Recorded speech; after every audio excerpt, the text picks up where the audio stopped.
All right, so you guys want to dive deep on this three heavens thing, huh? Buckle up because we're going way past the Sunday school version with this one. The source material, it's pretty fired up about this topic, even hinting at a possible fourth heaven. I mean, whoa. Yeah, the idea of multiple heavens, not everyone's on board, but Yeah. it does give us a way to think about those, spiritual dimensions that the Bible talks about. Okay, so just to get us oriented, the source lumps out that classic three heavens model, right? First heaven, that's like the atmosphere, birds, clouds, everything we see up there. It's supposed to be our direct connection to something bigger. It's interesting, right? They use the example of birds flying in that first heaven. Yeah. Makes you think, how often do we just rush through our day and not even notice those, I don't know, those little miracles right in front of us? Like, when was the last time you really looked at the sky? Yeah, I know. Guilty as charged. Then you've got the second heaven. That's the cosmos, the whole mind-blowing scale of the universe. Makes you feel kind of small, doesn't it? The source, they present it as this area of exploration, pushing us to seek a deeper understanding. It's where those big questions about the universe are placed in it. That's where it all starts. And then you hit the third heaven, God's dwelling place, the ultimate destination, total perfection. Yeah, it's that final goal, that yearning to be one with God, right? It's in us, even if we don't realize it all the time. Now, this is where it gets really interesting for me. They're saying these three heavens, they aren't just places. They also reflect aspects of our own human nature, almost like a blueprint. What do you think about that? Yeah, I think it's a key insight. And a lot of spiritual traditions, they say something similar, the heavens are all connected, and so are the different parts of ourselves. Okay, so how does that connection actually work? Break it down for me. So think about the first heaven, right? All about what we can touch, the physical stuff. Well, that represents our bodies, the vessels we live in, right? Yeah, that makes sense. Got to take care of our bodies, feed them, rest them. But it's easy to forget they're connected to the spiritual side of things, too. Right, exactly. Then you've got the second heaven, that vast, mysterious cosmos Yeah. that reflects our souls, that inner world of emotions, thoughts, those big questions about life, the universe, everything. It's interesting how the source connects that feeling of searching, that wanting something more, to the second heaven. Wow. Have you felt that in your own life, that desire to understand our place in everything? Oh, yeah, definitely. I think it's something everyone experiences at some point. And then we get to that third heaven where God is. The source links that to our spirits, that core part of us that wants to connect with something bigger than ourselves. So we've got this link, right? The heavens above and the heavens within us. Body, soul, spirit, all tangled up together. But the source, they don't stop there. They bring up this whole idea of the heavens as veils, blocking us from the full glory of God. Veils, that's a new one. It's an interesting analogy. Think about it like this. The first heaven, that's the atmosphere, right? We see it every day, like a thin veil. We get hints of God through nature, but we're limited by what our physical senses can pick up. So we're seeing God's work, but not God directly, you know what I mean? Kind of like seeing a beautiful painting, but you don't know the artist. Yeah, exactly. Then there's the second heaven, all vast and mysterious. That becomes like a thicker veil.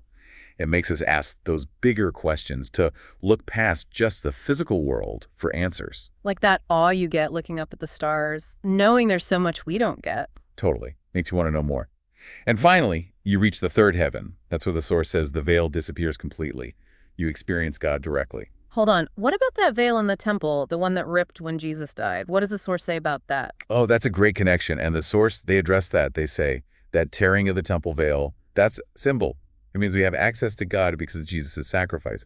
We don't need a specific place or ritual anymore to connect with God. So if these heavens are veils too, what does that mean for us practically?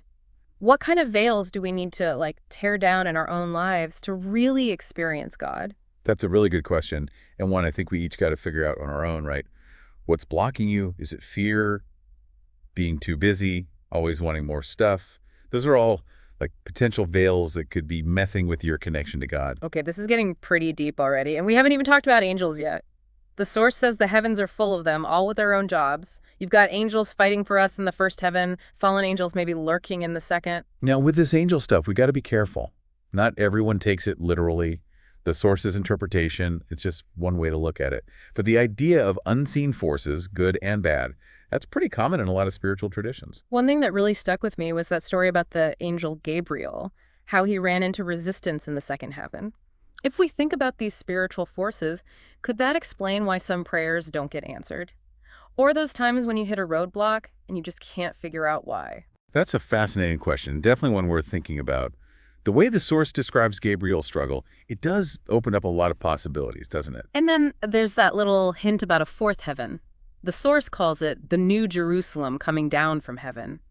Could that be a place that's like beyond our usual idea of heaven, where heaven and earth kind of merge together? The book of Revelation, it talks about a new heaven and new earth, right? The Yeah. source seems to be saying that this new Jerusalem, it represents that ultimate union, the divine and the human all together. It's a totally transformed reality, not just another place. Wow, if that's true, it raises so many questions. If this New Jerusalem is the goal, how does that change how we live now? What does it mean to live with that kind of like eternal perspective? Those are huge Yeah. questions. I think to really unpack that, we need to go deeper into the source material. Okay, so back again, and man, the source doesn't hold back on the serious stuff, like Judgment Day. It's always kind of fascinated me, but to be honest, a little scary too, you know? Yeah, I get that. It's a complex idea, judgment, Yeah. brings up all kinds of feelings. It's a big deal in a lot of spiritual traditions, not just the Bible. Well, this source, they paint a pretty intense picture. Heavens and earth, like running away from God. It's almost apocalyptic. Yeah, the imagery is strong for sure. It's meant to, I think, make you feel how big this is, all of creation standing in front of the Creator. And what about us in that moment? Like, are we all judged one by one for everything we did? According to the source. Yeah. Hmm. Books are opened, everything's judged, a time of, like, reckoning, a moment of truth. Okay, that's pretty intense. But the source also talks about like salvation for believers, right? That's a big part of it too. Exactly. Judgment is a big deal, but the source puts it within this bigger story of hope. It's not just about punishment. It's about creation being redeemed, made whole again. Redemption. Yeah. That word gets thrown around a lot. Can we like dig into that a bit? What does it actually mean here? Good question. Basically, redemption, it means being freed from what sin did to us and getting back to that right relationship with God. It's about being made whole, both as individuals and as part of, well, everything. There's this quote from the source that stuck with me. Creation was subjected to futility, groaning as in the pains of childbirth, awaiting to be liberated. Wow. It's like creation itself is waiting to be redeemed for everything to be set right again. Yeah, that's a powerful one. It makes you think that wanting wholeness, wanting healing, it's like built into existence itself. Makes you look at all the suffering, all the brokenness in the world differently, doesn't it? Maybe it's not just random, but part of this bigger story, this redemption playing out. That's one way to look at it. The source seems to be pointing towards a big picture where even the tough parts of life, they have meaning in God's plan. Now, the source ties these three heavens to another big idea in the Bible, God's covenants with us, with humanity. I'm curious, how do you see those two things fitting together? Well, they give some specific examples. First, you've got the rainbow in the first heaven, right? That's a symbol of the covenant with Noah after the flood. God's promise to never destroy the earth like that again. It's amazing how something like a rainbow, something so like simple and beautiful can hold so much like weight, you know? All that history and meaning packed in there. It's a reminder of God's faithfulness, wouldn't you say? Mm-hmm. Then you move to the second heaven, you've got the stars. The source reminds us about God's promise to Abraham that his descendants would be like uncountable, like the stars. It's mind-blowing to think those little pinpoints of light, they represent how huge God's promises are. They connect us to something so much bigger. Exactly. And finally, in the third heaven, we have the eternal covenant made through Christ. Right, the new covenant because of Jesus' sacrifice. All about grace and that direct relationship with God. Exactly. So we see these covenants, these agreements between God and us, woven throughout the whole three heavens idea. Seems like there's a thread running through all of them. What do you think God's trying to say through these covenants? What's the message? I think the big message is that God is always faithful. Yeah. Even when we mess up, even when we wander off, God's love stays strong. God keeps those promises. It's good to remember that, especially when things are tough, when you feel far from God. Those covenants, they're like proof of his love, something to hold on to when your faith feels shaky. Absolutely. They give us hope and security, knowing we're connected to something bigger, a love that's stronger than anything. Okay, so we've got judgment, redemption, these covenants. But let's go back to that idea about the heavens reflecting parts of us. Is that just like a symbolic connection, or is there something we can actually use in our lives from that idea? I think there's definitely practical stuff there. The source is saying that understanding these connections, first heaven in the body, second heaven in the soul, third heaven in the spirit, it can help us live better, more fulfilling lives. So it's not just some heady theological concept. It can actually change how we live day to day. Yeah, exactly. They emphasize how connected it all is. Like, if we ignore our physical health, that first heaven stuff, it messes with our emotions and our spiritual well-being, the second and third heaven stuff. And if we're always negative, thinking bad thoughts, that can show up as physical problems. Makes sense. It's like we got to take care of the whole package, you know? Body, mind, spirit, the whole deal. It's about understanding that we're complex and all these parts, they work together. Makes you stop and think, what needs more attention in your life right now? Your body, Yeah. your soul, your spirit. Which one are you neglecting? Those are the questions to ask, for sure. The source seems to be saying, find that balance, that harmony within yourself. Get your life lined up with this three-heaven model. You know, it's interesting. With all this talk about judgment and looking inward, you'd think the source would end on a kind of downer note. But actually, the final vision, it's super hopeful. It's this picture of creation, all redeemed, a glimpse into a future where everything is made new. Yeah, it's powerful. They describe this renewed heaven and earth where God's glory is like everywhere. No more pain, no more tears, no more being apart. It's total connection with God and with each other. It's almost hard to imagine something so perfect. It sounds almost too good to be true. It definitely pushes the limits of what we can understand here on earth, right? But that's what the divine is like. It goes beyond our limited way of seeing things and makes us imagine things we can't even grasp right now. But it makes you wonder, is this just some fantasy, something we just wait for? Or do we actually have a part in making this redeemed creation happen? That's the key question.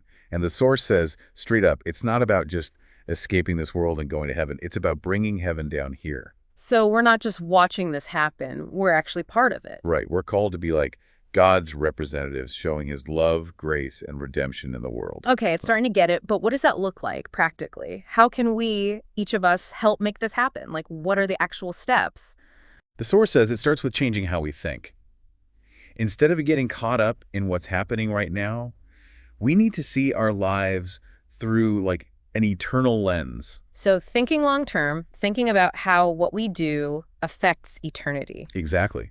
They say, ask yourself, how will this decision, this action, this relationship, how will it affect my eternity? How will it help build God's kingdom here? Wow, those are some big questions to think about every day. It seems like you'd have to really change what's important to you, right? For sure. It's about realizing our lives have a purpose, a meaning that's bigger than just what we want. We're part of something way bigger than ourselves. So it's not just about getting ourselves into heaven, but about helping redeem all of creation. Exactly. Understanding that everything's connected. What we do has consequences, not just for us, but for the whole world and for the future. So that means like taking care of the planet, fighting for what's right, showing compassion to people who need it. Exactly. Living out those heavenly values, love, grace, justice, mercy in real, tangible ways right here, right now. Being the change you want to see, reflecting those qualities of the fourth heaven, that new Jerusalem, in how we live every day. You know, this whole deep dive has been quite the experience. From the three heavens we thought we knew to this mind-blowing possibility of a fourth heaven, from facing judgment to the hope of being redeemed, we've really gone deep. We have. And I think this source, with all its, passion and drama, it's given us a lot to chew on. For sure. But before we wrap up, there's one last piece. The New Jerusalem, that mysterious fourth heaven. What is it, really, and how does it fit into all of this? Stick with us as we head into the last part of our journey, through the three heavens and beyond. Okay, so final stretch of our three heavens deep dive, and honestly, my brain is kind of fried. We've talked about first, second, third heaven, but this whole fourth heaven thing, this new Jerusalem coming down, it's like really stuck with me. It's a powerful image, right? A city of gold, no more sadness, no more pain, humanity and God, all in perfect harmony. It's almost like too perfect to even understand. Part of me is wondering, is it supposed to be literal? Or is it more like a symbol for, ultimate spiritual fulfillment? Well, the source, they're leaning towards literal. They're saying this new Jerusalem, it's a real place, the final stage of God's plan to redeem everything, humanity and creation. So if we go with that this fourth heaven is an actual place, what does that mean for us right now? Are we just supposed to, sit around and wait for it? Good question. And it gets to, the core of how we're supposed to live. knowing about eternity. Uh, The source, they make it clear. We're not just watching this happen. We're part of it. We help make this transformation happen. okay, I'm listening. So it's not just about getting out of this world and going to heaven when we die. It's about bringing those heaven-like qualities into our lives now. You got it. They're challenging us to live like citizens of this future kingdom, even though we're still here on earth. It's about making choices that reflect that eternal perspective. Bringing. Heaven down here, you know? Yeah. All right, I get the idea, but give me some examples. What does that actually look like day to day? How do we bring heaven down to earth? The source says, start with how you think. Instead of worrying about all the little stuff, the stuff that's right in front of you, look at your life through the lens of eternity. So thinking long term, thinking about how what we do affects forever. Exactly. Ask yourself, okay, this decision, this thing I'm doing, this relationship, how's it going to affect my eternity? How's it going to help build God's kingdom here on earth? Whoa, those are some heavy questions to ask yourself every day. Seems like you'd have to really change what you value, what's important to you, right? You would. It's realizing that our lives have meaning, a purpose that goes beyond just what we want for ourselves. We're part of something so much bigger. So it's not just about getting ourselves into heaven, it's about helping to redeem all of creation. Exactly. It's about getting that everything's connected. What we do has consequences, not just for us, but for everyone, for everything, and for the future. So that means, like, taking care of the planet, fighting for what's right, being kind to people who need help. For sure.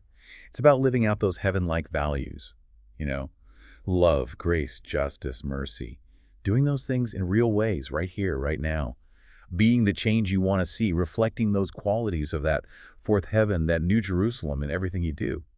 This whole deep dive, it's been a trip. From those three heavens we thought we knew, to this wild idea of a fourth heaven. From Judgment Day to being redeemed. I think what really stays with me is it's not just about some far-off future. It's about who we're becoming right now in this moment. I like that. The heavens, they're not just some destination. They're like a mirror, showing us our deepest selves, what we can be. It's a journey, a journey of like changing, transforming, and it starts today with every choice, every action. We're not just waiting for heaven, we're building it step by step within ourselves and in the world around us. That's a powerful thought, I think. Well, everyone, that's the end of our deep dive into the three heavens and beyond. Hope you found it interesting, maybe even made you think a little. It's definitely given me a lot to think about, maybe even changed some things about how I'm living. Yeah, the heavens are full of mystery and wonder, and like we've seen, they're not as far away as we might think. They're reflected all around us, inside us, in the choices we make. So next time you look up at the sky or feel the ground under your feet, think about those things we can't see that connect us all. This journey through the three heavens and beyond, it's a journey we're all on together. Thanks for being here.